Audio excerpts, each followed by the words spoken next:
낚시 개체수가 급감하면서 낚시객들이 인근 영월로 발길을 돌리고 있습니다. 단양군의 대표 축제인 쏘가리 낚시 대회도 중단되면서 상징성마저 흔들리고 있습니다. 충북대병원이 인력난과 재정난 등 악재 속에서도 체계 개편을 통해 병상 가동률을 끌어올리고 있습니다. 지난해 말부터 추진하고 있는 상급 종합병원 구조 전환 사업과도 맞닿아 있는 변화입니다. 충청북도가 민선 8기 출범 3년도 채 안 돼 투자 유치 60조 원을 달성했습니다. 앞으로 100조 원을 목표로 정하고 전방위적인 유치전에 나서기로 했습니다. 지난달 영동군 과수농가를 덮친 우박으로 인해 농민들은 만환자실하고 있습니다. 무엇보다 보상체계가 복구 비용과 손실을 메우기엔 턱없이 부족하다는 것입니다. 여러분 안녕하십니까? CJB 8시 뉴스 시작합니다. 지난달 말 충북에 갑작스럽게 쏟아진 우박으로 인해 농작물 피해가 속출했습니다. 영동군에서는 60여 곳의 과수농가가 큰 피해를 입었고 농민들은 사실상 한 해 농사를 망쳤다며 울상을 짓고 있는데요. 그 배경에는 현실을 따라가지 못하는 보상 체계도 자리하고 있습니다. 박원 기자가 취재했습니다. 어른 손톱만한 우박이 하늘에서 쉴 새 없이 떨어지고 믿을 수 없는 광경에 농민은 절규합니다. 우박이 휩쓸고 간 과수원은 처참한 모습입니다. 잎사귀는 구멍이 숭숭 뚫렸고 떨어진 열매들은 바닥에 흩어져 있습니다. 과수 한 개만 봐도 생채기가 10곳 이상이 났는데 얼마나 우박이 심하게 쏟아졌는지 짐작 가능케 합니다. 농민들의 걱정은 이제부터입니다. 다친 농작물은 물론이고 복구를 위한 비용 부담도 만만치 않습니다. 무엇보다 보상체계가 실제 손실액을 반영하지 못한다는 겁니다. 농민들이 의지할 수 있는 건 농작물 재해보험뿐인데 수확 후 기대할 수 있었던 판매 수익은 기준에 포함되지 않기 때문입니다. 이 농가는 지난해 판매액의 5분의 1 수준밖에 보상받지 못할 것으로 예상하고 있습니다. 만약에 1,000만 원을 기준으로 하면 저희들이 50% 재해보험을 가입하면 그에 대한 자부담이 또 20%가 저희 자부담금이었어요. 그에 대해서는 상당히 지금 아쉬운 부분이. 자치단체에서 주는 농약 지원금 역시 현실과는 거리가 있습니다.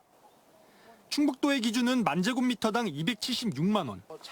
이 농가는 6,000제곱미터 규모로 약 160만 원을 받을 수 있는데 이는 전체 10번 중 농약을 2번 정도 칠 수 있는 금액에 불과합니다. 지원 아닌 지원은 조금이라도 해주면 저희는 고맙다고 생각하지만 실질적으로 이게 판매를 해서 한 거하고는 완전 갭이 너무 많이 차이 나는 거죠. 조금 와닿지가 않죠, 저희한테는. 더 큰 문제는 재해를 입은 농가에 보험료 할증이 붙는 제도입니다. 기상이변이라는 불가항력적 상황에서 피해를 입었음에도 나중에 보험료가 더 올라가는 구조입니다. 보험과 지원금이 있어도 복구 비용과 손실을 메우기엔 턱없이 부족한 게 현실인 만큼 이를 반영한 제도 개선이 절실합니다. CJB 박원입니다. 도내 유일 상급 종합병원인 충북대병원은 의정 갈등 이후 진료 차질과 병상 축소라는 이중고를 겪어왔습니다.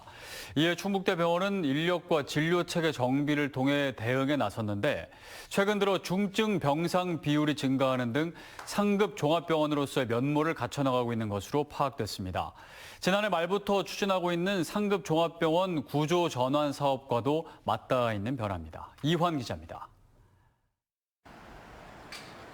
지난달 실시된 충북대병원 전공의 추가 모집 결과 대부분 진료과에서 미달이 발생했습니다. 현재 전공의 정원의 약 10% 정도만 충원돼 있는 실정입니다. 인력난은 병상 규모 축소로 이어져 재정난으로까지 번졌습니다.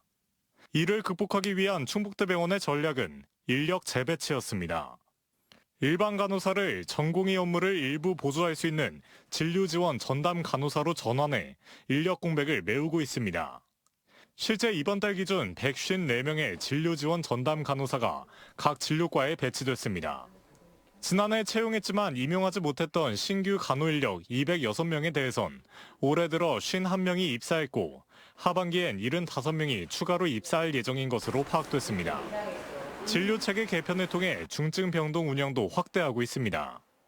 안병원의 월별 병상 가동률은 지난해 평균 63.2%에서 올해 평균 66.1%로 소폭 상승했고, 지난 2023년 40%대에 머물던 전체 환자 대비 중증 입원 환자 비율 역시 2024년 들어 평균 50%를 넘었고, 올해도 그 추세를 이어가고 있습니다. 인력난과 재정난 등 악재 속에서도 체계 개편이 실제 병상 가동률의 변화로 이어지고 있는 겁니다.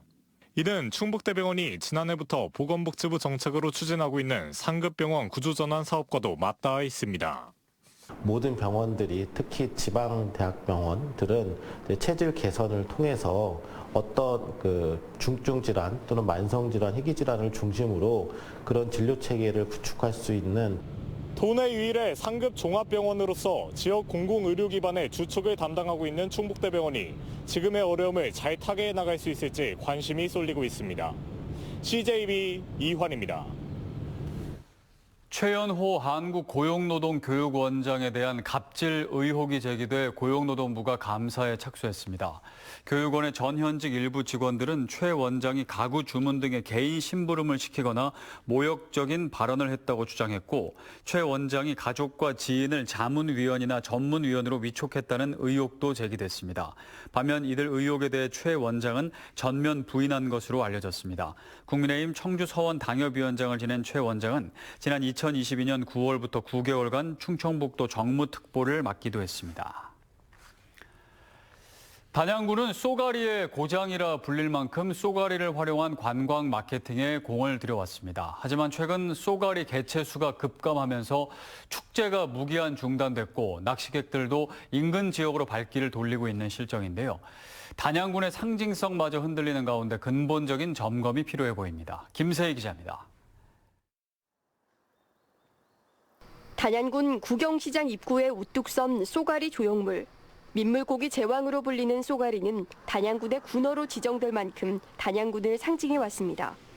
수질이 맑고 여울이 많은 남한강 상류는 초여름이면 전국의 낚시꾼들로 북적였고, 쏘가리 낚시대회는 20년 가까이 단양군의 대표 축제로 자리매김해왔습니다.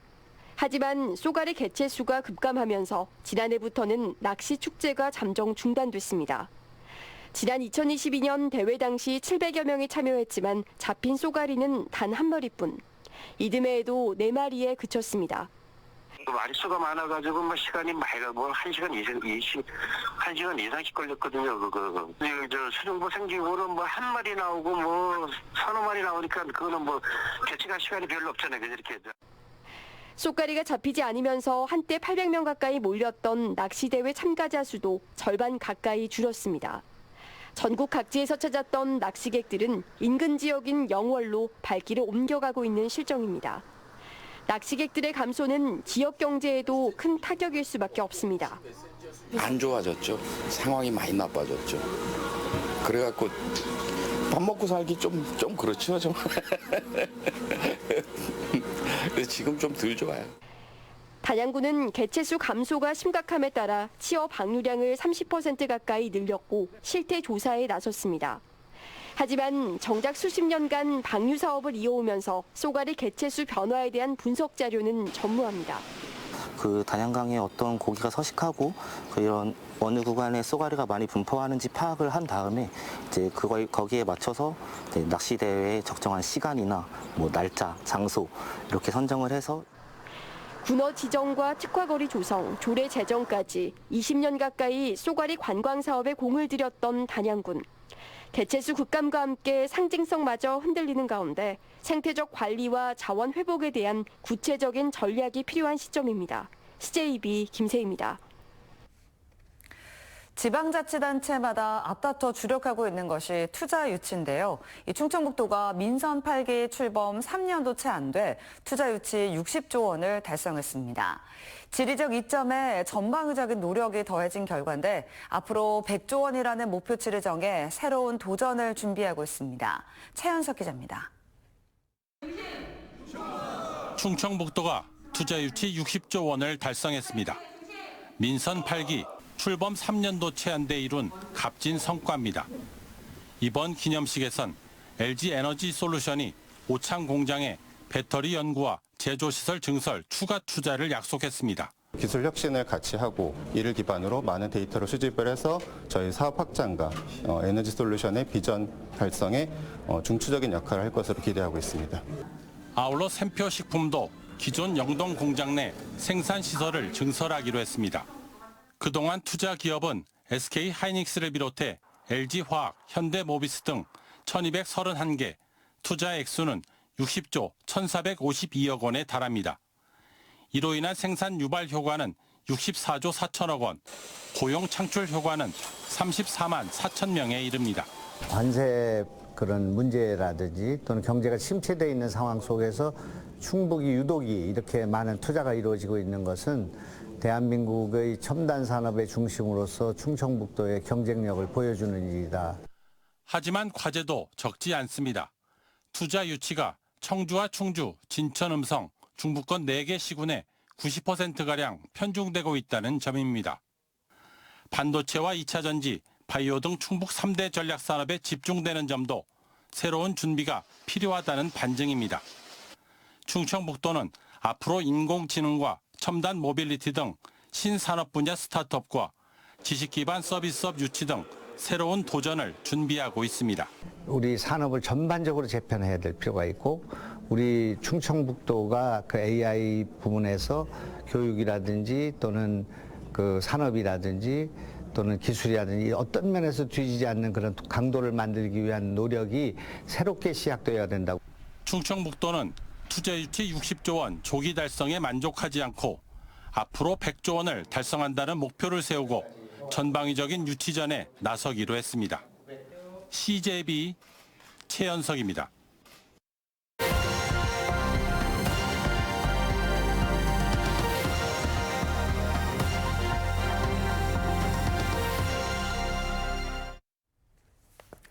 충남 공주 구도심에서 백제 성왕 때 지어진 대통사의 유물 만여 점이 발굴됐습니다. 이번에 발굴된 유물들로 대통사의 건물 양식들과 번창 시기 등을 밝혀내는데요. 이 역사학자들은 대통사에 감춰져 있던 비밀을 밝혀낼 수 있을 거라 기대하고 있습니다. TJB 박범식 기자의 보도입니다. 공주도심 한복판에 위치한 발굴 현장. 빛바랜 기와에 대통사의 상징인 큰 대자가 보이고 흙으로 빚은 불상의 조각들도 곳곳에 보입니다. 발굴 2달 만에 백제 성왕 시절 지어진 대통사 유물 12,800여 점이 나온 겁니다. 1500년 전 쓰임이 다한 기와는 건물의 초석으로 사용되는데요. 이곳에서 대통사 폐기와 수천장이 쏟아져 나왔습니다. 문서에 기록된 사찰 중 건립 연도와 위치를 알 수 있는 가장 오래된 사찰인 대통사. 유네스코 문화재인 공산성과 무령왕릉과 함께 백제 웅진시대를 연구할 수 있는 중요한 사료로 평가받고 있습니다. 고도를 완성하는 4가지 기준 중에 가장 중요한 게 사찰인데요. 대통사 기와명이 이제 폐기된 상태로 대량으로 발굴이 됐기 때문에 여기를 기준으로 해서 이 주변을 사찰 구역으로 추정하고 있습니다. 공주 구도심에서 수십 년 넘게 발굴 작업이 이어지며 유물들이 나왔지만 사찰터가 나오지 않아 대통사의 실제 모습과 역사를 엿볼 수 있는 유물들은 극히 드물었습니다.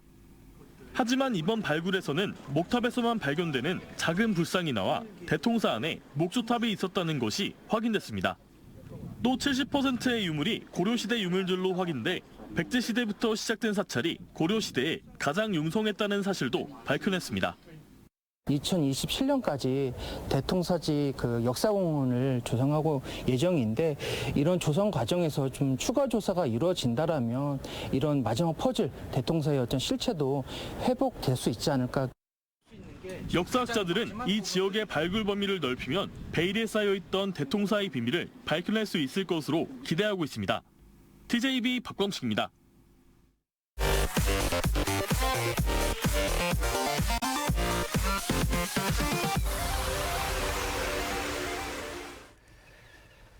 충북보건환경연구원은 지난 11일 사망한 보은군 거주 60대 여성 A씨가 중증 열성 혈소판 감소 증후군 SFTS 확진자로 확인됐다고 밝혔습니다. 올해 충북의 2번째 SFTS 환자인 A씨는 지난 5일부터 발열 등의 증상을 보여 의료기관에서 입원 치료를 받았으며 지난 9일 SFTS 양성 판정을 받고 이틀 뒤 숨졌습니다. 다만 보건당국은 A씨의 사인과 SFTS의 직접적인 연관성은 확인되지 않았다고 설명했습니다. 제주도 초호화 연수로 김용수 총장이 지난달 직위 해제된 데 이어 연수에 함께했던 충북도립대 교수들이 보직 해임됐습니다. 충청북도는 자체 감사를 벌인 결과 도립대 교학처장 A 교수를 비롯해 산학협력단장과 창의융합교육지원센터장, 기획협력처장 등 4명에 대한 보직을 해임했다고 밝혔습니다. 이들 일행은 지난 2월 4박 5일 일정으로 학교 예산 5,250만 원을 들여 제주 연수를 다녀왔고 보고서에는 연수 인원을 15명으로 부풀려 작성한 사실이 국무조정실 감찰 조사를 통해 드러났습니다. 2년 전 오송 지하차도 참사 희생자 추모를 위해 설치된 시민 분향소가 기습 철거될 때 이에 항의하면서 청주시청에 난입한 시민단체 관계자 2명이 선고 유예를 받았습니다. 청주지방법원은 청주시청 임시청사 1층 현관문 잠금 장치를 파손한 혐의 등으로 재판에 넘겨진 시민단체 관계자 2명에게 벌금 500만 원의 선고를 유예했습니다. 재판부는 침입 행위는 위법하지만 시장 면담으로 철거를 막고 싶은 마음에 우발적으로 범행한 점, 피고인들이 반성하는 점 등을 참작했다고 밝혔습니다. 어제 CJB가 보도한 58억 원을 투입하고도 주민들의 불안만 키우고 있는 단양국도 5호선 선형 개선 공사가 수정될 전망입니다. 국민의힘 엄태형 국회의원은 공사를 담당하고 있는 대전지방국토관리청 충주관리사무소장 등과 논의한 결과 단양군 시멘트 업계와 적극 협의해 의견을 최대한 수용하기로 했다고 밝혔습니다. 지난 2021년 착공한 단양국도 5호선 선형 개선 공사는 기존 도로보다 1.8m 높게 시공돼 차량 전복과 추돌 등의 우려가 제기돼 왔습니다. 엄 의원은 준공 시기를 늦추더라도 주민 안전을 최우선하는 방향으로 해결 방안을 찾을 것을 당부했다고 밝혔습니다. 충청북도가 지역경제 위기 극복을 위해 비상지역경제 상황실을 설치해 운영합니다. 이번에 가동되는 상황실은 급변하는 경제 상황에 대한 모니터링과 도내 기업, 소상공인들의 애로사항을 청취하고 시책에 반영하는 역할을 합니다. 도지사 집무실을 비롯한 관련 부서에서는 소비자 물가와 실업률, 지역상품권 집행률 등을 표시한 상황판을 설치하기로 했습니다. 청주시는 KCC건설, 삼양건설 컨소시엄과 신청사 건립 공사 계약을 체결했다고 밝혔습니다. 신청사의 건축과 토목, 기계, 조경 등 공사 추정액은 1,290억 원으로 KCC건설과 삼양건설이 각각 60%와 40%의 지분율로 참여합니다. 신청사는 오는 30일 기공식을 시작으로 오는 2028년 하반기 옛 시청사 부지에 지하 2층, 지상 12층 규모로 들어설 계획입니다. 충청타임즈가 주최하고 충북언론인클럽이 주관하는 제51회 충청보훈대상 시상식이 오늘 청주 아트홀에서 열렸습니다. 올해 보훈대상은 상위군경회 신진식 청주시 지도위원이 자립상을 받는 등 자립상과 모범상, 장안아내상과 특별상 등 4개 부분에서 10명이 수상의 영예를 안았습니다. 충청보훈대상은 지난 반세기 동안 국가를 위해 희생한 유공자들을 발굴해 포상해온 유서 깊은 상으로 보훈 가족들의 자긍심을 높이고 보훈 문화 확산에 기여하고 있습니다. 충청북도 교육청은 오늘 충주 미덕중학교에서 교직원과 학부모를 대상으로 아이비 교육 설명회를 개최했습니다. 윤 교육감은 아이비가 충북 미래교육의 핵심이라며 공교육 성장 모델로 자리매김할 수 있도록 지원을 이어가겠다고 밝혔습니다.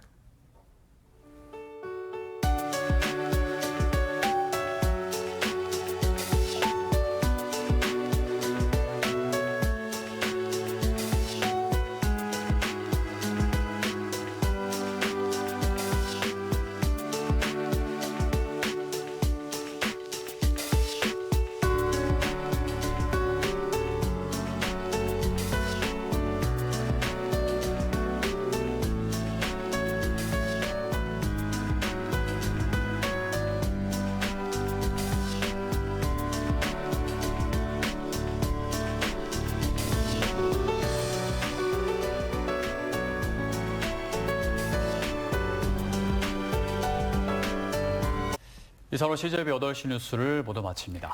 시청해주신 여러분 고맙습니다.